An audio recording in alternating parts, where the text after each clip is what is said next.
Hello everyone, welcome to YouTube channel civil service education, जहां आपको UPSC and other civil service examinations related current affairs और भी बहुत कुछ मिलेंगे। आज का हमारा टॉपिक है current affairs of 13 April 2021। Video के आखिर में एक मोटिवेशनल कोड भी दिया गया है जो आप जरूर देखें, जो आपके फ्यूचर को ब्राइट और गोल्स को अचीव करने में हेल्प करेगी। पहला point, India reports 1,60,695 cases and 864 deaths. On Monday, India reported 1,60,695 COVID-19 cases and 864 deaths. The figures do not include cases or deaths from Ladakh and Manipur. The data is sourced from covid19india.org, an independent aggregator of daily COVID-19 figures. So, Monday को देखा गया है कि India में 1,60,695 COVID-19 cases देखे गए हैं हुए हैं और ये केसेस कम हुए हैं क्योंकि टेस्ट कम की गई थी। सैटरडे और संडे के हिसाब से टेस्ट बहुत ज्यादा कम किया गया था, इसलिए कोविड-19 केसेस कम पकड़े गए। लेकिन अगर टेस्ट उससे ज्यादा की जाती तो शायद केसेस भी और भी ज्यादा पकड़े जाते। और ये केसेस में लद्दाख और मणिपुर का केस और डेथ रिपोर्ट इंक्लूड नहीं किया गया है। और ये सोर्स जो डेटा ये डेटा का सोर्स है covid19india.org, यहाँ पे आप भी जाके चेक कर सकते हैं। Maharashtra reported 51,751 infections, accounting for nearly 33% of new cases. New cases में 100% में से 33% महाराष्ट्र से बिलोंग करता है और मंडे को 51,751 नए केसेस देखे गए हैं महाराष्ट्र से, followed by Uttar Pradesh with 13,604 and Chhattisgarh with 13,576.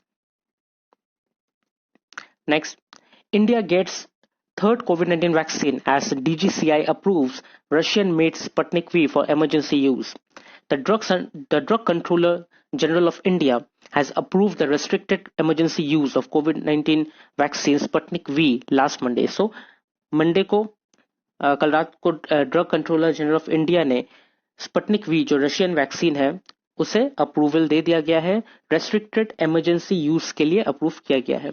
With this, India now has 3 vaccines against covid including Covishield, the Oxford AstraZeneca vaccine manufactured by the serum institute of India and Bharat biotechs Covaxin. So Bharat biotech का Covaxin and Oxford AstraZeneca का Covishield जो serum institute of India ने manufacture किया है, उसके साथ साथ अब स्पुतनिक वी भी अप्रूव कर दिया गया है इंडिया में।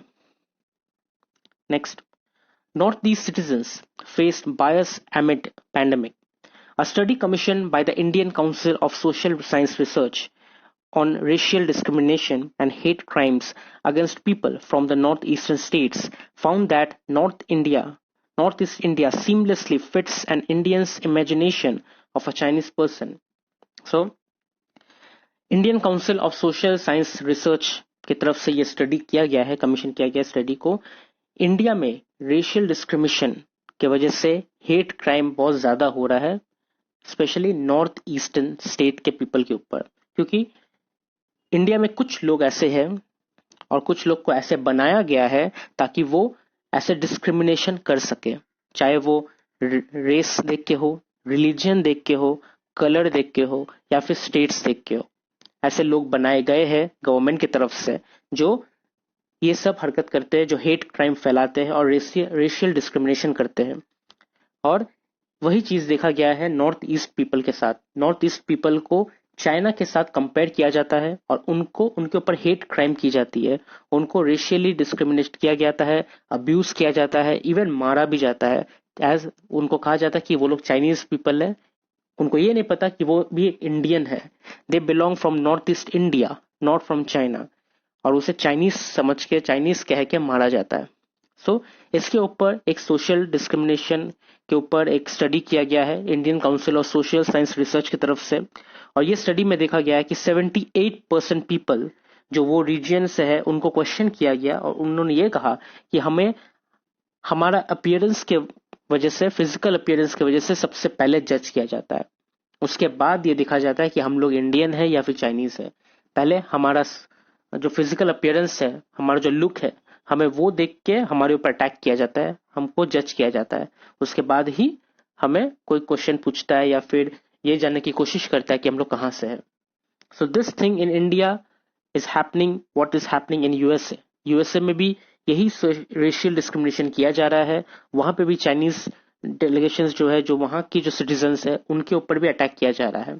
और सेम चीज इंडिया में हो रहा है, लेकिन फर्क इतना है कि इंडिया खुद के सिटीजन्स के ऊपर अटैक कर रही है और गवर्नमेंट इसके बारे में कुछ भी एक्शन नहीं ले रही है, कुछ भी एक्शन नहीं ले रही है। Next, Supreme Court to consider listing plea on Rafale deal after 2 weeks.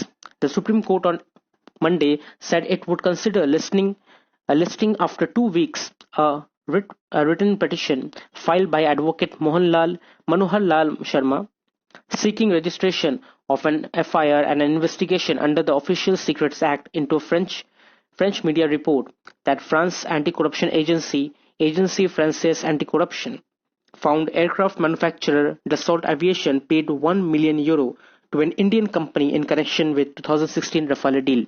So, 2 weeks के बाद, ये जो रफाले स्कैम चल रहा है या रफाले डील चल रहा है, 2 weeks के बाद सुप्रीम कोर्ट ने कहा कि ठीक है, हम लोग जो रिटर्न पिटिशन है उसको हम लोग लिस्टिंग में लाएंगे। They will consider listing. वो लोग ये नहीं कह रहे कि इसे हम लोग ओपन करेंगे केस को, नहीं, दे विल कंसिडर लिस्टिंग। इतने बड़े स्कैम को लिस्टिंग के लिए कंसिडर किया जाएगा, जो एडवोकेट मनोहर लाल शर्मा ने किया है, रजिस्टर किया है कि इंडिया में जो स्कैम चल रहा है वो फ्रेंच मीडिया ने जो रिपोर्ट दिया है उसके हिसाब से डसॉल्ट एविएशन ने इंडियन के एक मिडिलमैन को €1 million दिया है इंडिया का इतना बड़ा एक डील, डिफेंस डील के लिए, जो कि इंडिया में पहले कभी नहीं हुआ। कोई भी मिडिलमैन ऐसे डिफेंस का डील नहीं कर सकता। ये गवर्नमेंट टू गवर्नमेंट का है और वो डिसीजन और लेने के बाद ये डील कोई प्राइवेट ऑर्गेनाइजेशन को भी नहीं दिया जा सकता। ये एक गवर्नमेंट ऑर्गेनाइजेशन का काम है। The petition has made prime minister Narendra Modi as the first respondent, followed by Sushen Mohan Gupta, Defsis Solution Private Limited, Dassault Reliance Aerospace Limited, the Center and the CBI in that order. So ये petition में prime minister Narendra Modi को first respondent माना गया है, उनको बुलाया जाएगा।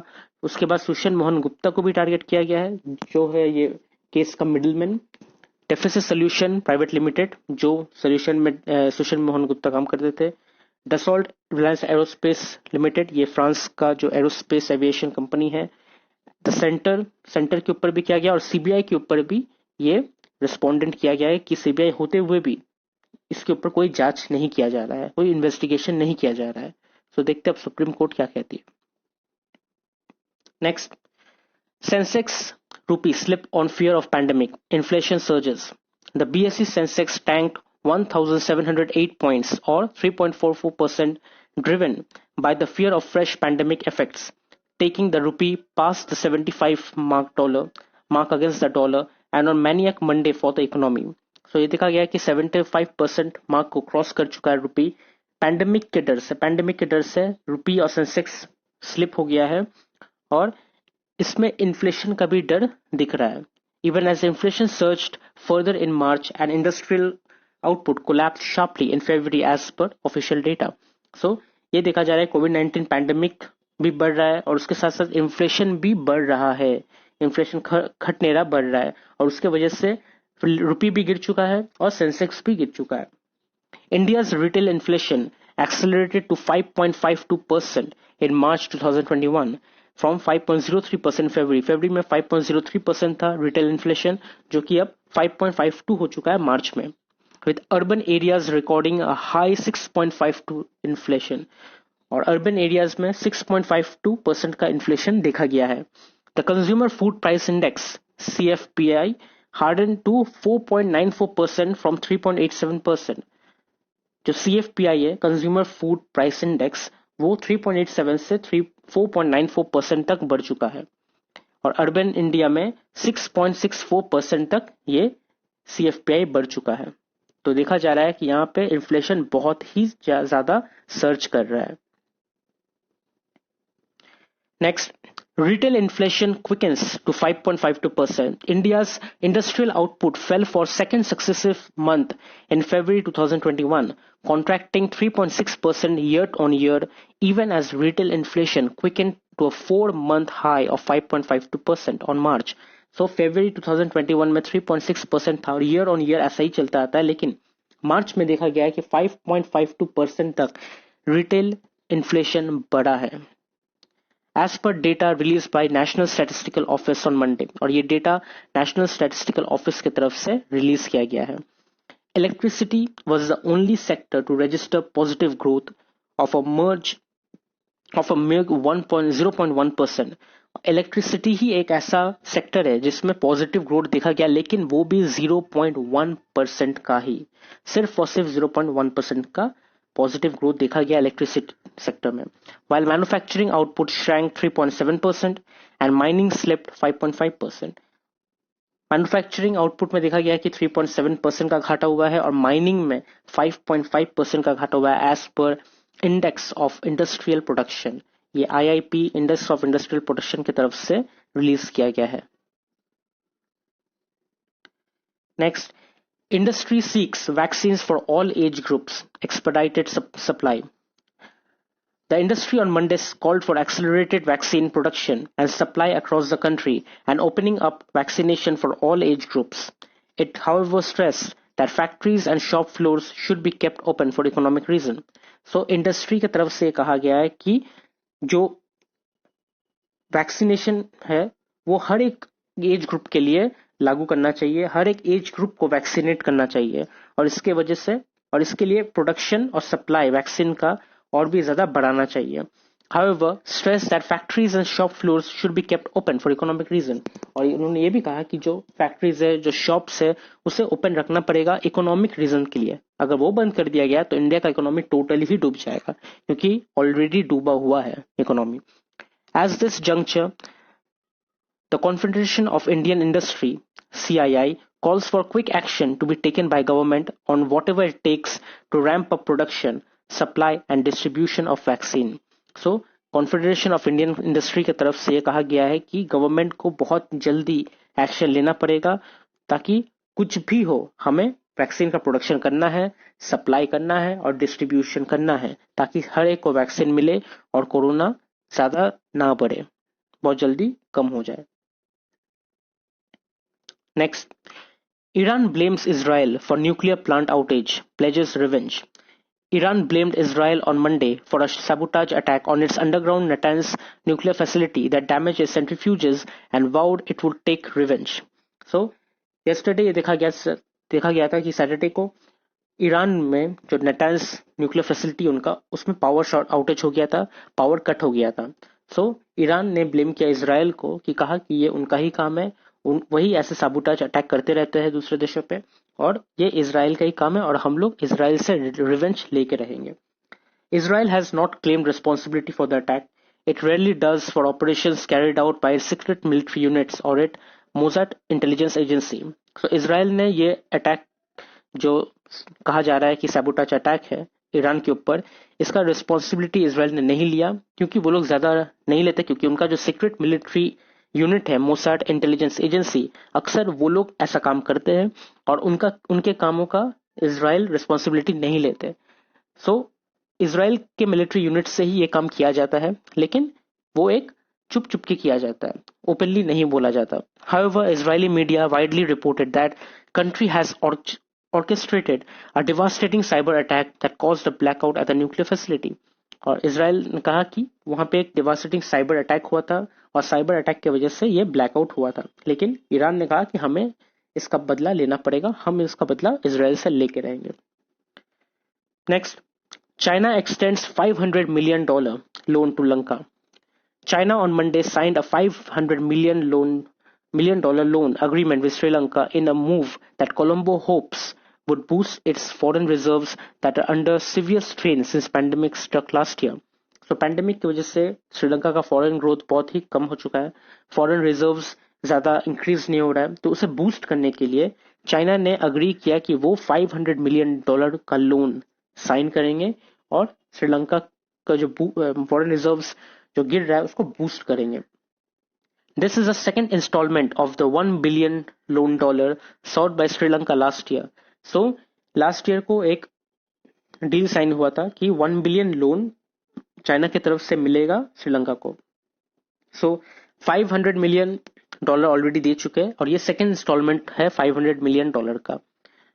The first was release on March 2020. First March 2020 last year को दिया गया था श्रीलंका को just as the pandemic hit Sri Lanka. The approval comes a month after Sri Lanka obtained a currency swap facility from China for $1.5 billion. और ये तभी हुआ जब श्रीलंका ने चाइना के साथ करेंसी स्वैप करने का फैसला किया था $1.5 बिलियन का. तब चाइना ने कहा था कि हम आपको $1 बिलियन का लोन देंगे, $1 बिलियन का लोन देंगे. सो 500 लास्ट ईयर दिया गया, अभी $500 मिलियन का लोन दिया गया है. And next is important days, और 13 अप्रैल का इंपॉर्टेंट डे है, जलियांवाला बाग मैसेकर डे, जो 1919 को हुआ था. And last but not the least is today's quote, और आज का मोटिवेशनल कोट है, to be successful you must accept all challenges that comes your way, you can just accept the ones you like. So अगर हमें successful बनना है तो हमें हर एक चैलेंज का मुकाबला करना पड़ेगा. कुछ भी चैलेंज हमारे सामने आए, हमें उसे डट के सामना करना पड़ेगा. ये नहीं कि जो चैलेंज हम लड़ सकते हैं, जो चैलेंज हम पूरा कर सकते हैं, हम सिर्फ उसे ही चुनेंगे. नहीं, हमारे सामने जो भी आएगा, कुछ भी आए, हम उसे टैकल करेंगे, हम उससे हराएंगे और हम आगे बढ़ेंगे. तब जाके सही मायने में हम लोग सक्सेसफुल बनेंगे. सिर्फ वही करेंगे जो हमें आता है, हम जो इजी है हमारे लिए, वैसा करेंगे तो हम लोग सक्सेसफुल नहीं बन सकते. हमेशा आउट ऑफ द बॉक्स सोचना पड़ेगा और उस हिसाब से चैलेंज को एक्सेप्ट करना पड़ेगा, तब जाके आप सक्सेसफुल बनोगे. तो अगर आपको वीडियो अच्छी लगी तो आप इसे लाइक कीजिए, शेयर कीजिए, कमेंट कीजिए और सब्सक्राइब जरूर कीजिए. Thank you.